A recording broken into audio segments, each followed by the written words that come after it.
In this video, I'm going to make a lush planted ecosystem for a tiny adorable tree frog. Be sure to stick around to the end, it's going to be a good one. Here's the glass tank that I'll be using. I built it myself and it measures 45 by 30 by 60. Shout out to Troy Goldberg as I followed his tutorial to build this Euro style vivarium. I'll put a link below so you can check it out. As regular viewers may know, I have had this tank set up before, but it's been a few years and I've learned a lot since then, so I think it's about time for a rescape. I thought I'd save you the hassle of watching me take it down and clean it all up. The tank has got two sliding doors with a vent along the top and another vent along the bottom for good airflow. To get started, I'm going to remove the glass doors and get to work on the background. What I'm going to use is some compressed cork panels. They're relatively inexpensive and not too hard to get hold of. I've never used them before, but I think they have the potential of looking really good. I've already cut down the back panel, so now I'm going to use a ruler to measure out the sides. I'm now placing it on the floor, marking out the length and cutting it down. I'll leave links to all the materials I use for this build in the description and in the pinned comment. When it comes to the background in a vivarium like this one, I always like it to be on the darker side as I think it looks more natural. Obviously they'll be sitting higher on the glass, but they all fit in perfectly. Now I'm going to go ahead and secure them in place with some silicone. It's important to use 100% silicone or silicone that's advertised as fish or aquarium safe. With a generous amount of silicone on the glass, I can go ahead and place in the cork panel and press it down into place. I'm placing on some heavy objects and leaving it for about an hour or so. The silicone does take 24 hours to cure, but after an hour it's dried enough that I can move on to the next side. I'm going to repeat the same process until all three panels are fitted in place.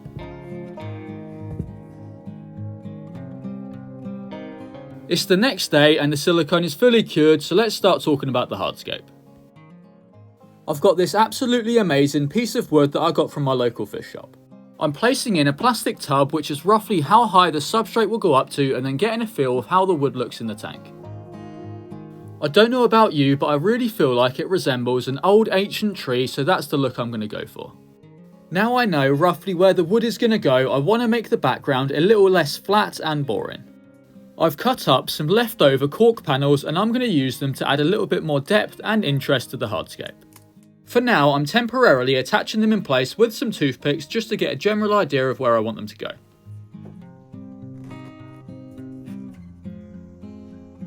Now I'm happy with their placement, let's get them locked down into place. What I'll be using is this Gorilla Glue. It forms an extremely strong bond and once dry it's completely safe for live plants and animals.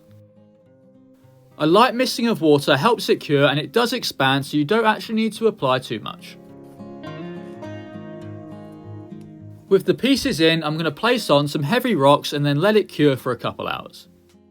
I'll save you some time and get on with gluing the rest of the panels off camera. With everything glued in place, it's time to make the background look a bit more natural. I've got a drill with a wire brush on the end to do this. I'm tearing up the cork panel to give it more depth, texture and interest. You can do this by hand with a wire brush, some pliers and a knife, but it does take a lot more time. I'm making sure to go around the edges of the pieces I glued on and make them naturally taper onto the background. Once you're done, they shouldn't look like separate pieces that have been glued on. Before cleaning up the tank and taking it back inside, I'm going to collect up some of the cork panel shavings as they'll come in handy later.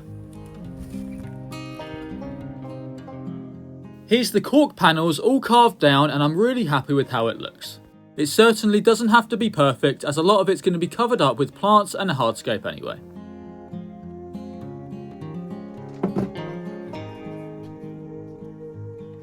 I've got a few small pieces of wood which I want to attach to the cork bark. These will add more detail and provide a place to mount plants onto later on. After experimenting with their placement, I'm going to glue them in place with the super glue and tissue method. I'm going to add multiple points of contact just to make sure it's nice and strong and not going to go anywhere. Now I'll glue this one on the right side and a few other pieces around the tank. With these pieces securely locked down, I want to take the hardscape to another level. I want to create the look of roots growing down over all the sides of the background. I'm not completely sure how it's going to turn out, but I think it has the potential of looking good, especially when the tank is planted. The wood I'm using to create this look is spiderwood branches. I'm really trying to make them intertwine with the hardscape as best as possible to try and create a natural looking ecosystem. A couple hours have passed and I've managed to get the left side and the back done. Despite it being an extremely tedious process, I'm absolutely loving how it's looking. Now, although the branches look like they're single pieces, they're actually made up of multiple smaller ones. Obviously, it would be much easier if they were single branches, but sometimes you've got to work with what you've got. I'm constantly trimming and gluing the branches to make them naturally lead into one another. It is time consuming, but I'm hoping the end result will be worth it. Here's all the branches in, and it's safe to say I'm really happy that I went ahead with this idea. What do you think? Is it too much, or do you think it will add to the natural look of the tank? Let me know in the comments. One thing that's certainly not looking natural is all the glue joints between the wood and the background. To cover up all the glue marks, I'm going to use some liquid type super glue and some of the shavings that I collected from the background earlier. I'm simply applying the glue on the area I want to cover up and then sprinkling on some shavings. After brushing off the excess, you can see that it creates a seamless and natural looking joint. I'll go ahead and repeat the same process until all the glue marks are covered up. I've taken the tank back outside and I'm giving it a really good spray down. After draining out the water and bringing it back inside, it's now time to get it in place on the rack. It's going to sit here in between the praying mantis tank and my dart frog vivarium. With it on the rack, it's finally time to move on with the build and get the drainage layer in. What I'll be using is this coarse filter foam. I'm taking some measurements and then cutting the foam down to size. The benefit of using this for the drainage layer is that it's extremely light in comparison to rocks and stones. If I ever needed to move the tank, using this makes it much easier. In a setup like this, it's extremely important that there's a way to drain water out from the drainage layer. This here is a quick and easy workaround to drilling a hole in the tank. At the bottom, I've cut slots which will allow water to flow into it. I'll then place it in the corner of the tank, and whenever I want to drain out the water, I'll place in some airline tubing and siphon it out. I've got the same setup on my dart frog tank, which is just past 3 years old and it's still working great. I do recommend placing a cork on the top to stop things like substrate and plant matter blocking up the hole. Now the drainage layer is complete, I can place in the substrate barrier. I'm using some window screen mesh, but some weed blocker fabric also works well. This layer will help prevent the substrate from getting down into the drainage layer. Next up, I'm going to add a layer of crushed charcoal. Now I don't usually do this as I have the charcoal in my substrate mix, but I thought for this build I'll add it anyway. The purpose of charcoal in an ecosystem like this one is to remove impurities from the water. Next up is the substrate. This is my Terrarium soil mix, which I use for pretty much all my builds. I'll put the components up on screen now and I'll have links in the description as well. It holds moisture, is resistant to compression, provides nutrients for the plants, and it's well draining. I'm pouring in a generous amount and then gently compressing it down into place with my hand.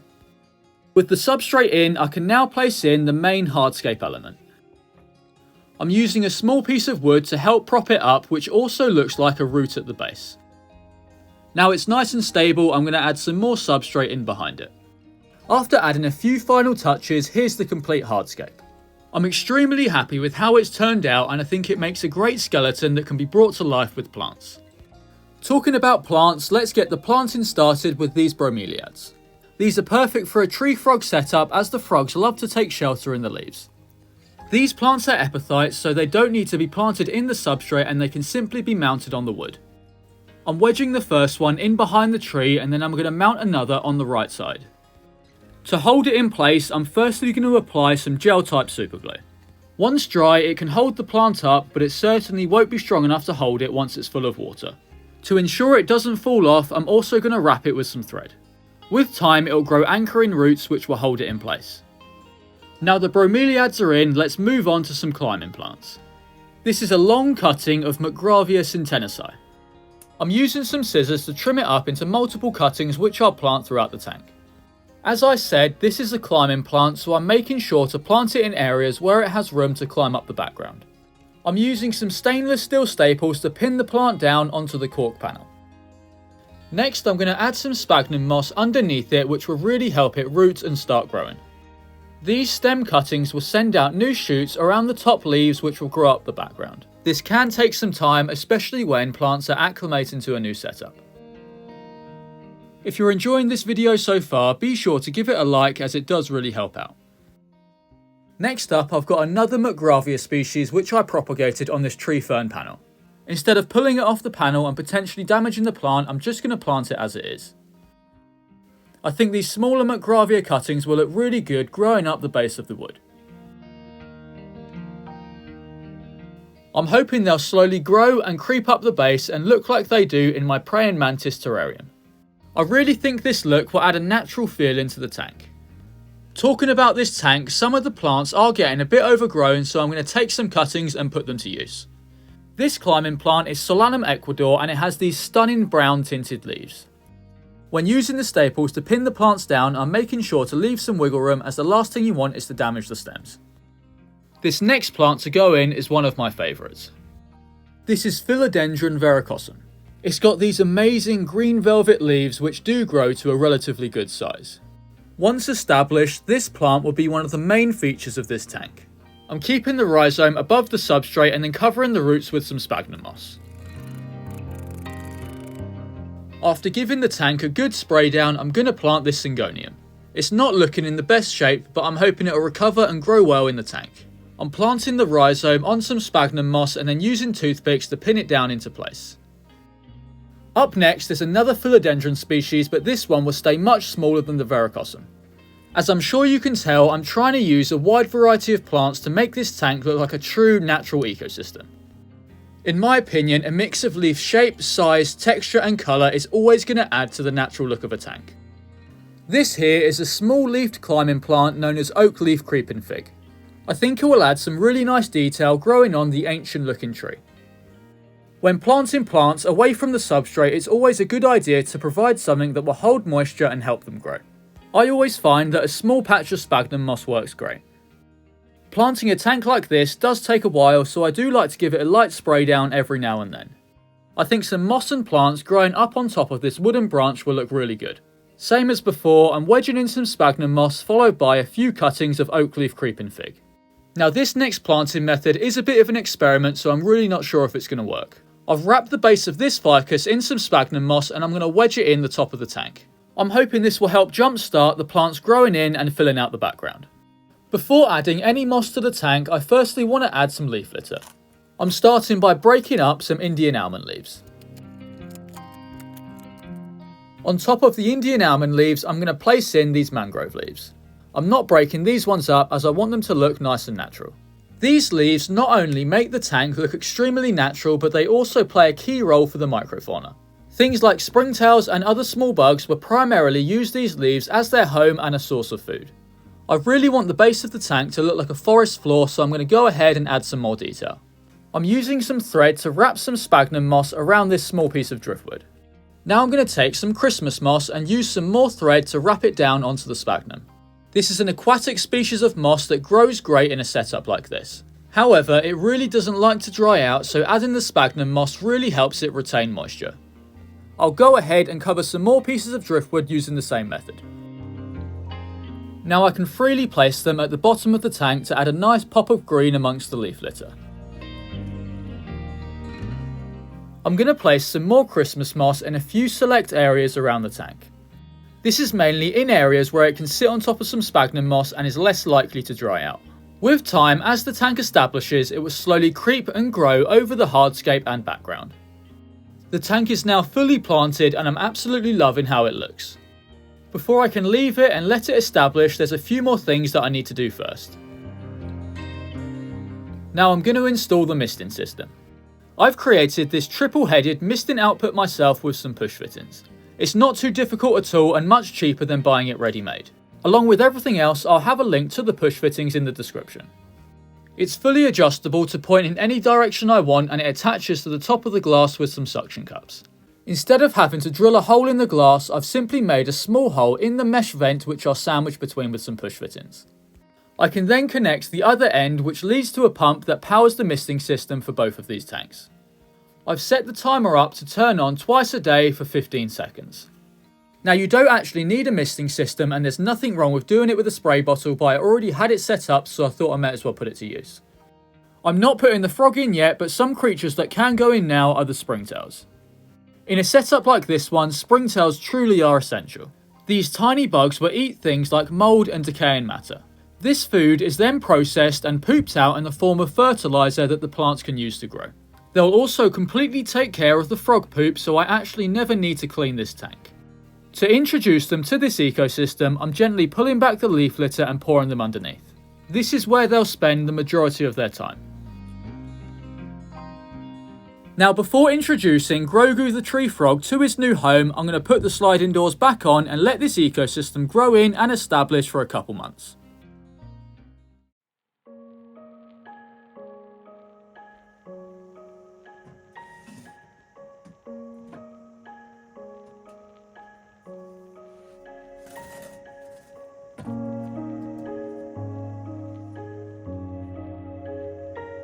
Four months have passed and this vivarium has grown into a lush slice of nature. For the most part, it's been absolutely thriving and I think the plants truly speak for themselves. I have made a few additions which I'll talk about shortly.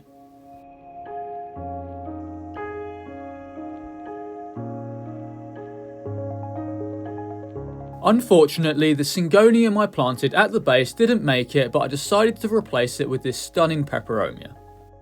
I'm almost glad that this happened as I absolutely love how this plant looks growing at the base of the tank. Another addition is this fine-leafed green plant known as Lilaeopsis. I only planted a couple patches and it sent out runners which are slowly creeping around the tank. My favourite new addition has got to be this Begonia. Its leaves are stunning and it does great in low light, making it perfect for the shaded areas of this tank.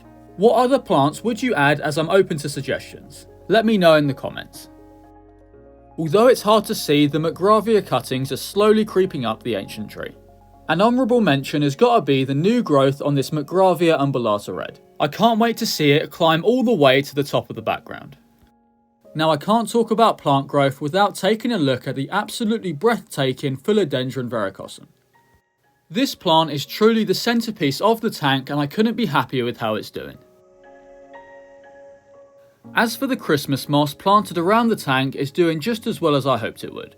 It's growing nice and compact and slowly spreading over the hardscape.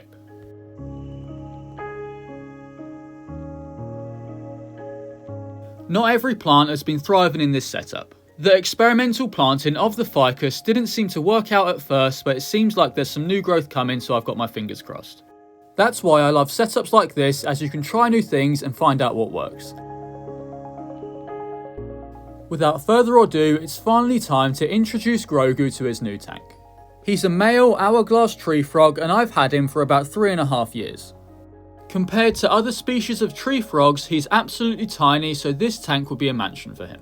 I am thinking about finding him a lady friend and even trying to get them to breed so we can have even more tiny adorable frogs. Let me know if this is something you'll be interested in seeing on the channel.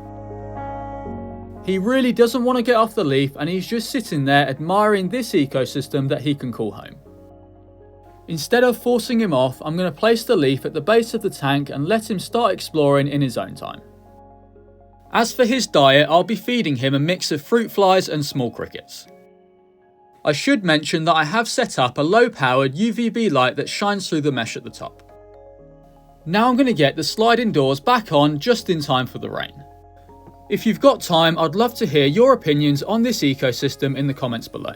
Whether that's things you'd do differently or plants you'd add, I'm all ears. I really appreciate you making it to the end of this video. Don't forget to like and subscribe as it really helps out, and as always, thank you for watching.